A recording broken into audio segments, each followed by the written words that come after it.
I welcome all of you to the business management classes. This is Dr. Niranjan Babu HS, working as an assistant professor at Maharani Women's Commerce and Management College, Mysore. We are in the second session of the discussion over an important and interesting subject, business management, which is prescribed for the first semester BCom for the University of Mysore. In this session, we will be discussing the levels of management and the significance of management.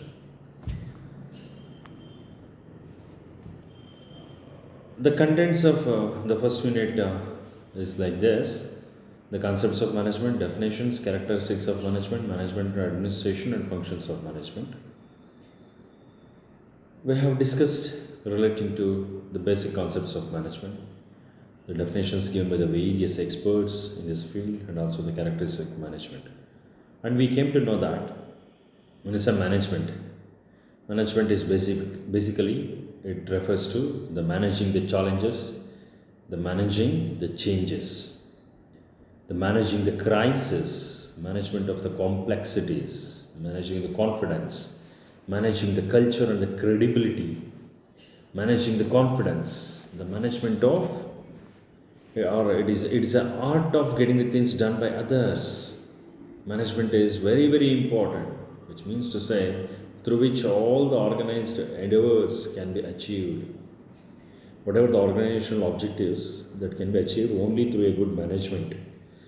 Management is the basically it is the functions of the managers in a company.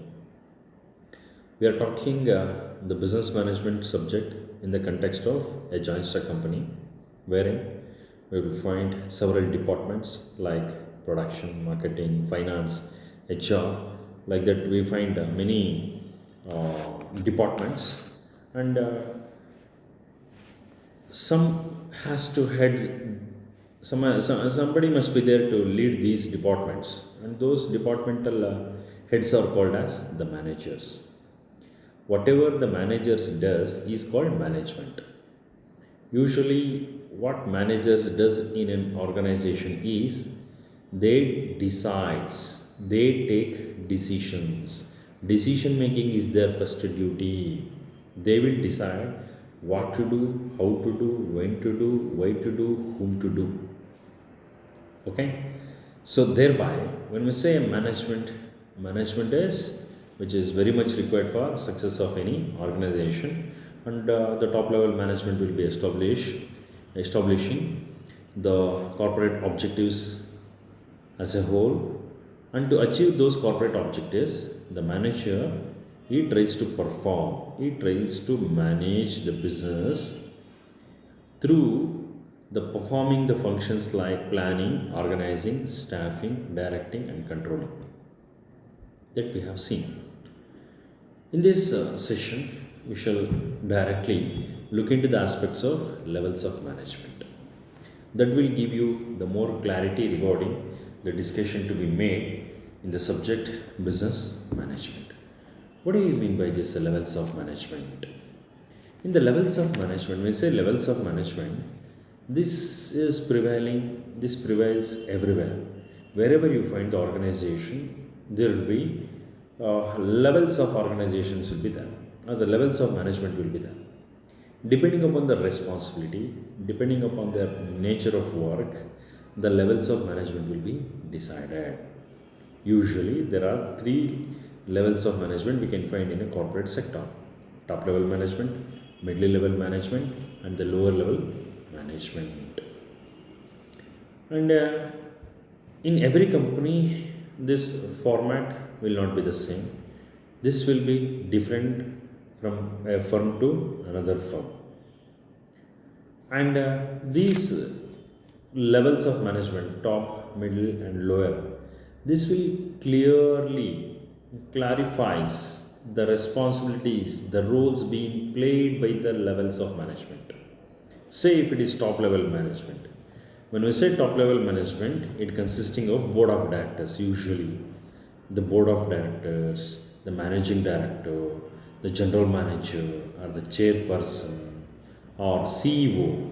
We call CEO abbreviation, Chief Executive Officer, So these people they do comes in the top level management.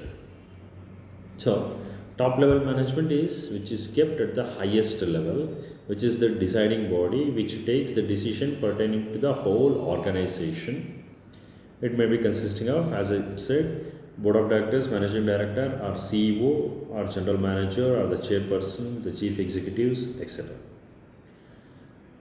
When we say middle level management is the one, the managers who supports the decision being taken by the top level management, they tries to implement with the help of the lower level management. It is called middle level management. Usually we call them as the functional managers like production manager, marketing manager, HR manager, finance manager, R&D manager. So these people, what do they do is, are these level of managers, what they do is, they tries to implement the strategies or the plans being framed at the top level management. To implement that, they require some sort of support from the people. The lower level management, like supervisors, subordinates, the skilled workers, unskilled workers. So, all these staff will help the middle level management for the implementation of those strategies framed by the top level management. So, we shall see the slides. As I said, levels of management are three: top level, middle level, and the lower level. Lower level is also called as supervisory level or the operational level, operational management, we can call them as. Now, to make a discussion over the top level management. When you say top level management, as I said, it is the highest level in any organizational hierarchy. Hierarchy means one after the other. So, this is kept at the top level. This includes the board of directors and the chief executives. Who are these board of directors? They are the elected members from the shareholders. They are the elected members among the shareholders. So they are the highest body. They are the body which is having the highest power is board of directors and the chief executives. Okay, so what these people will do, the top level management, it has to deal with the environmental forces, what is happening inside the company and what is happening the outside company. So that will be decided or that will be dealt by the top level management. What it will do, the top level management, it has to plan, it has to organize, it has to control, and it has to take the policy decisions. What do you mean by policy? Policy are the broader guidelines, how a particular work is to be done in a specific way, or with what precautions a particular work has to be executed, is called as policy. They are the broader guidelines. Within the purview of those broader guidelines, the managers has to perform, the functional managers, they cannot cross that. The top level management, they provide the overall leadership to the company. They provide the overall leadership, they represent the company. The top level management, the board of directors or the chief executive officer, is the representative of the company in the outside world. Okay, so top level management, they must effectively apply the conceptual and the decision making skills. They are the highest deciding body or the decision making body in any joint stock company. So they will define the objectives, they will formulate the plans, they will formulate the strategies, and they will also formulate the policies which need to be followed by every person in the organization. So this is relating to the top level management. When we look at the middle level management, this middle level management, it is the second and the foremost important level in the corporate ladder, as it creates a link between the top and the lower level management. As I told this earlier, it acts as a link between the top level management and the lower level management. It will inform the lower level management about the expectations of the top level management of the work which is being assigned, which is being told by the higher level management to execute. So it includes the departmental and the divisional heads and the managers. Several departments will be there in any corporate sector: production, marketing, finance, HR. So likewise, we find many kinds of department: R&D department, Okay, accounts department, HR department, likewise. So the head of the department is called as the managers, respective managers. If it is for, if a person is leading the production department, he will be called as the production manager, likewise. So thereby, this middle level management, it includes the departmental and the division heads and the managers who are responsible for implementing and controlling of the plans and the strategies which are formulated by the top executives. We shall try to look into in detail what the functions of middle level management. This middle level management, they act as an intermediary between top level and operating management. They tries to translate the plans into specific action programs. Plans will be framed by the top level management. Those plans, what do? They convert into a specific action, exactly what is to be done under the broader guidelines. And they tries to coordinate all the inputs, the production and outputs. This middle level management, they tries to coordinate all the inputs which are available in the company and also the production related activity and also the outputs. They try to coordinate in between these three, and also they tries to apply effectively the human and the technical skills, because to do anything, to convert any plan into action, what is required? You require the human skill. Along with the human skill, you also require the technical skill. So those things will be taken care by this middle level management. They'll be having, then manager is the one who extracts the work from others. Manager is the one who makes the staff to work. Manager is the one who motivates the workers to do some work we being assigned. Manager is the one who tells the subordinates what is the best way of doing a job, how it is to be discharged, how the responsibilities or the roles is to be discharged. So that is the middle level management. We shall see the third one, the lower level management. This lower level management, otherwise it is also called as a functional or operational level management, we call them as. It includes the first line managers, as I said. First line managers are they can also be called as subordinates or assistant managers, the foremen, supervisors. These people, they comes under this lower level management. This lower level management is the one which actually implements the plans or the strategies framed by the top level management. It will have a constant contact with the middle level management for any guidelines, for any clarifications, for any doubts. It will be in a constant touch with the middle level management. Whatever, if at all, to communicate anything with the top level management, it has to go through the middle level management. This lower level management, it directly interacts with the workers. They'll be directly in touch with the skilled and unskilled workers or the workers of the staff of the company. It plays a very crucial role in the organization, because ultimately it is a human force which converts all the plans into actions, actions into results. So thereby, so since it is having a direct contact with the workers, so it plays a very crucial role in the organization. Because why? Because it helps in reducing the wastage. What is the good management? Good management is a one which tries to produce the maximum output with the minimum cost. Is called a good management. Okay, so you must reduce the cost. That is the only way where you can increase the profit. To increase the profit, hardly there are two ways we can find. One is to increase the selling price, another one is to reduce the cost, because frequently you cannot increase the price. So the option left is you must reduce the wastage, and also you must reduce the idle work of the workers. Idle work in a sense, they must not stand idle. The workers must be given some work. They must be put into work for productive purposes. They must be kept under the manufacturing or the production activities. They must be engaged with, because we are paying wages and salaries for them. Their energy level should not go waste, or it should not go idle.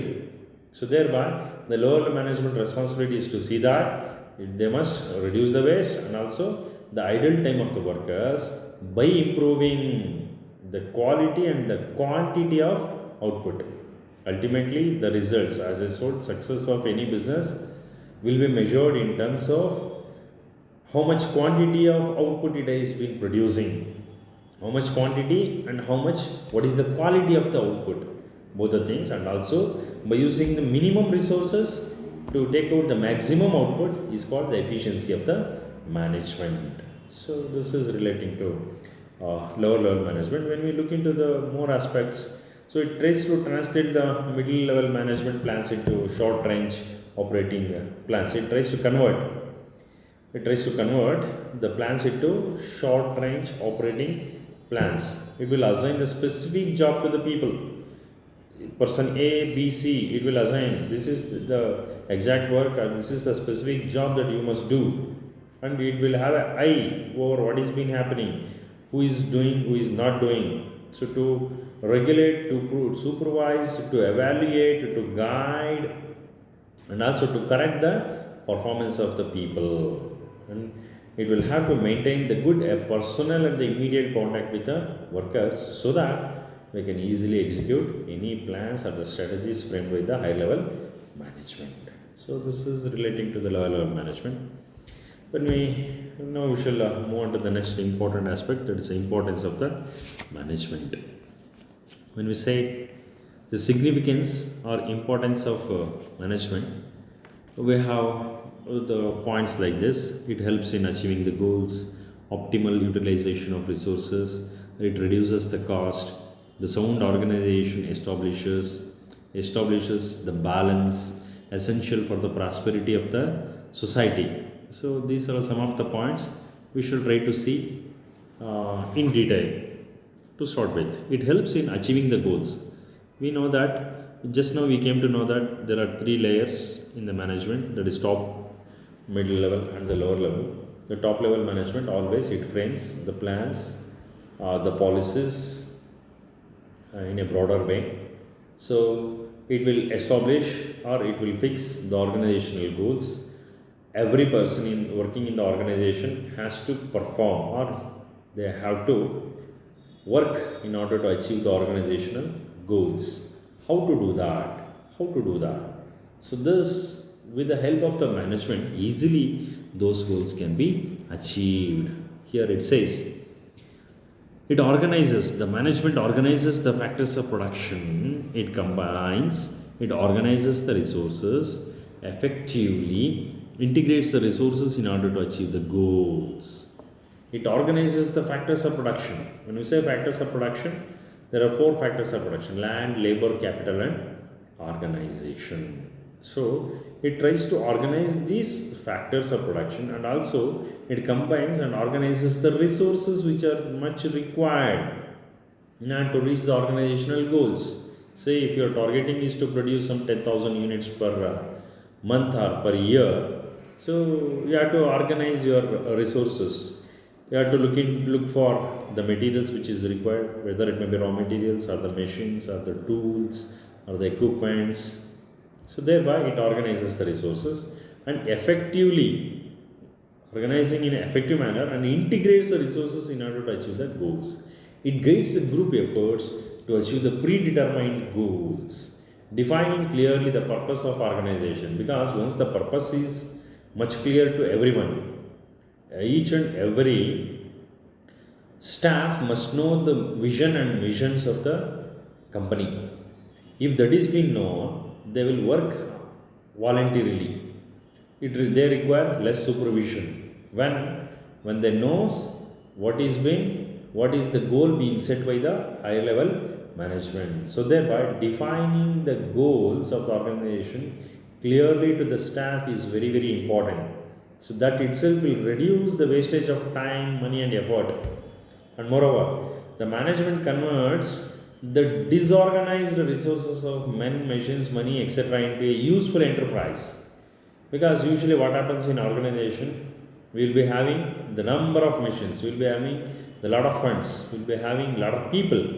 But what happens is they will be disorganized, in the sense they will not be in a proper order.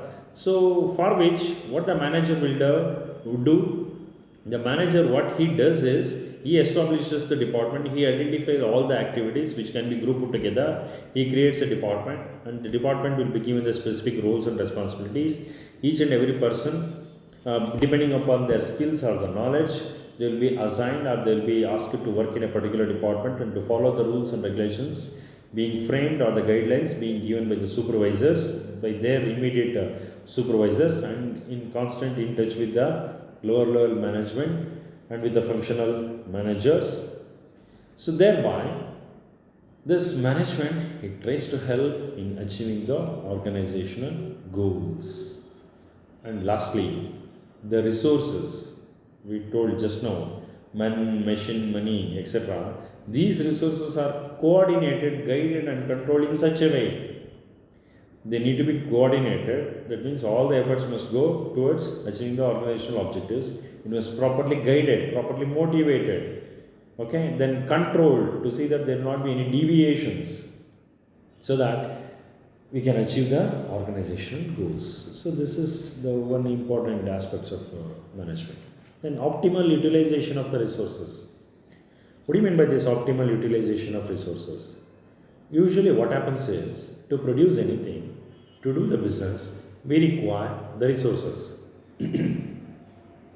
But there is availability of resources for any company is very very less or limited. With the limited availability of resources, what managers are expected to do is they must extract the maximum output out of the available limited resources. When it is possible, when the management is good, when the management is very very clever, what it tries to do? It tries to optimize the utilization of the resources. That means there won't be any wastages in the firm. So each and every resource will be used with the utmost care. A reduce of the wastage is the only way where a company can make the profit. It is not by increasing the selling price. It is through reducing the wastage. So that is the only way that where you can increase your profit level. So thereby, the management it provides the maximum use of rare resources by selecting its best possible alternate use in the industry with the various users. It uses the experts, professionals, and these services have their skills, knowledge, and the proper use. To achieve the organizational goals, the management it tries to hire the best of the best in the industry. It will hire the best industry knowledge, the best talent, the best knowledge, the best skill. These things combining together, the managers must try to get the success for the company. When you say optimal utilization, either it is not excess nor it is less. So it should be the optimal. Whatever to be used, it is to be used. Then next, it reduces the cost. The management, it reduces the cost. How? Through the proper planning. We have discussed this. What do you mean by planning in the first session? When you say planning is something. It is a predetermination of work as to what is to be done, how it is to be done, when it is to be done, why it is to be done. So planning process is thinking in advance. When you think in advance, you try to reduce the wastages. You try to make use the inputs at the very very minimum level, and you try to come out with the maximum output. So thereby the management uses the physical, human, and the financial resources in such a manner that the results will be there in a best combination. It helps in reducing the costs. The cost can be reduced only when you handle the resources properly.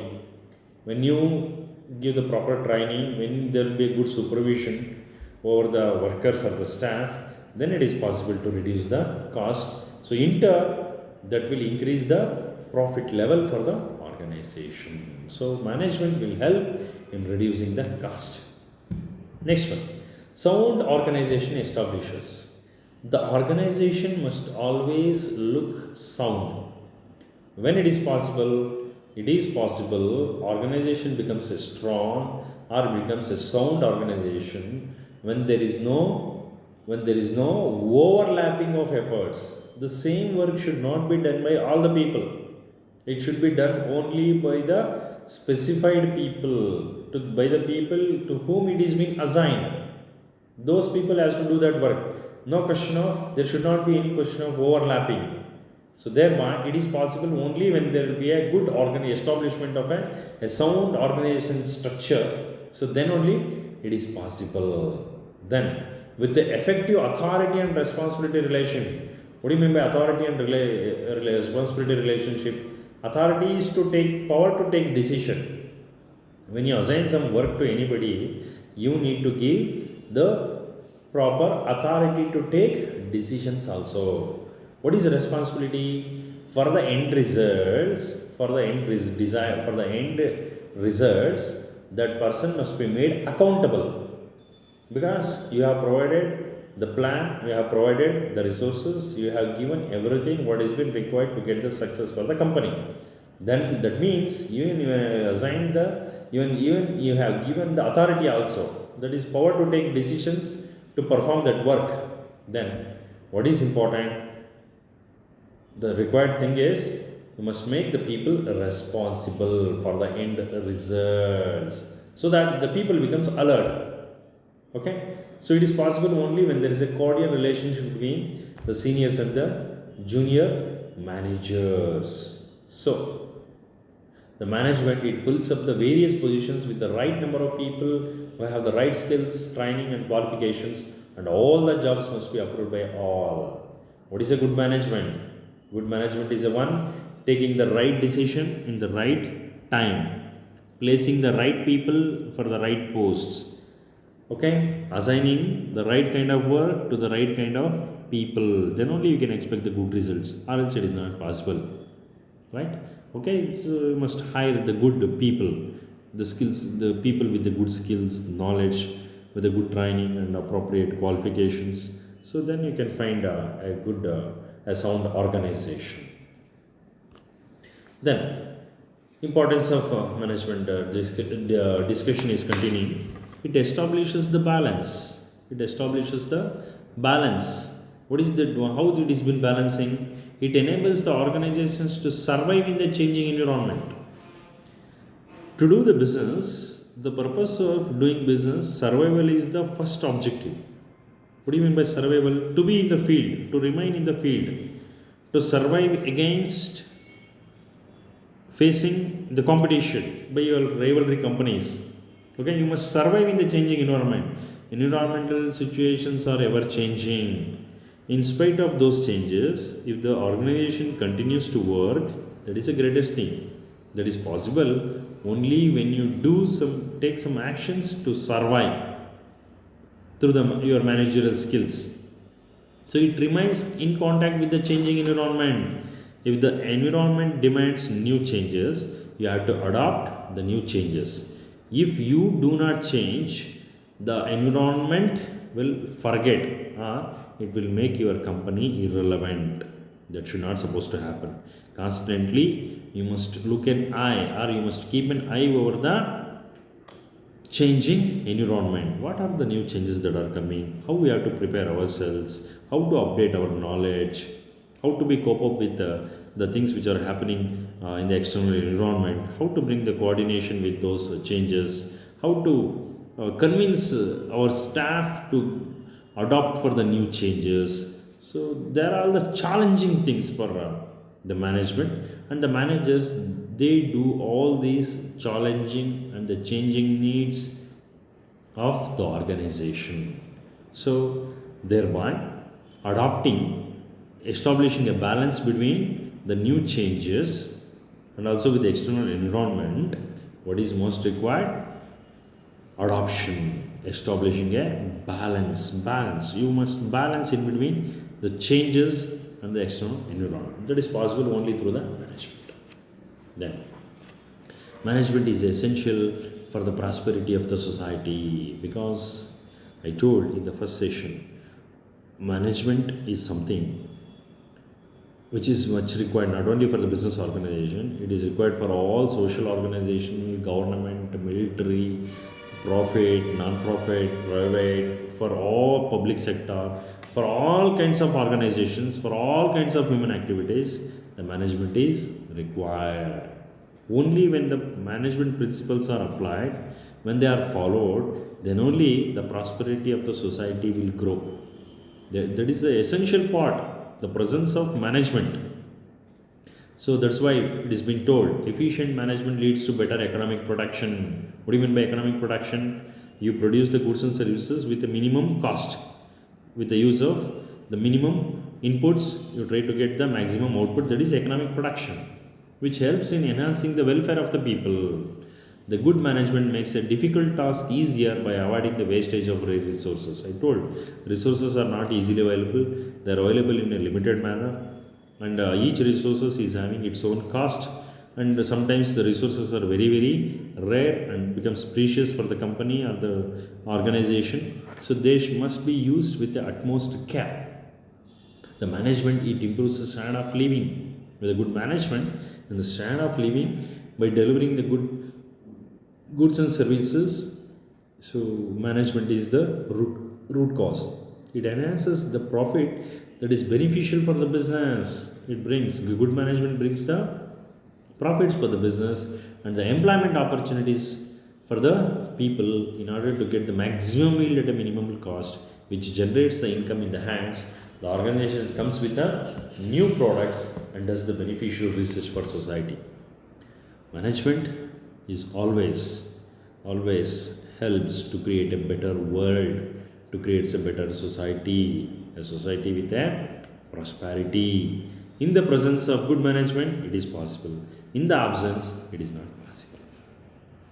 So, dear students, in this session, we have discussed the levels of management and the significance of management. I hope the discussion is much useful to you people. We shall try to meet again in the next session with a useful topic in the business management subject. This is Dr. Niranjan Babu. Nice. We shall meet again.